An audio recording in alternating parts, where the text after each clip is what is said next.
ప్రియమైన మా పరలోక తండ్రి, యేసుక్రీస్తు ప్రభు పరిశుద్ధ నామం బట్టి మీ సన్నిధికి వస్తున్నాం దేవా. ఈ ఉదయకాలన ప్రత్యేకంగా మేము స్తుతిస్తున్నాం.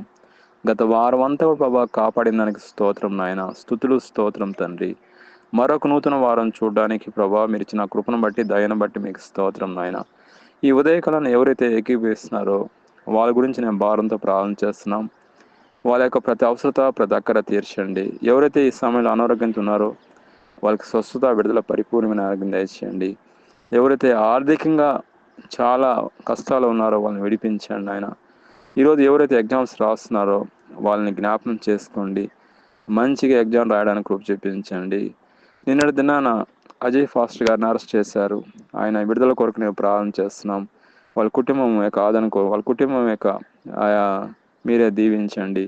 అదేవిధంగా ఫాస్టర్ ప్రవీణ్ గారు కుటుంబం కొరకు కూడా మేము ప్రార్థన చేస్తున్నాం. వాళ్ళ కుటుంబం ఆదరణ కొరకు కూడా మేము ప్రార్థన చేస్తున్నాం. ప్రత్యేకమైన కృపతో నింపండి నాయన, ప్రత్యేకమైన దయతో నింపండి. ఈ దినమంతటి ప్రభావ మీ ఆశలను కుమ్మరించండి. మా దేశాన్ని మీరు కాపాడండి. మా దేశాన్ని మీరు దీవించండి. మా దేశాన్ని మీరు ఆశ్రయించండి. ఈ దినమంతటి ప్రభావ మీరు దీవించమని, కృపలో భద్రపరచమని, కృపలో కాపాడమని, ఎవరైతే ఏకీభవిస్తున్నారో మరొకసారి వాళ్ళని జ్ఞాపకం చేసుకోమని యేసుక్రీస్తును ప్రార్థన చేస్తున్నాం తండ్రి. ఆమేన్.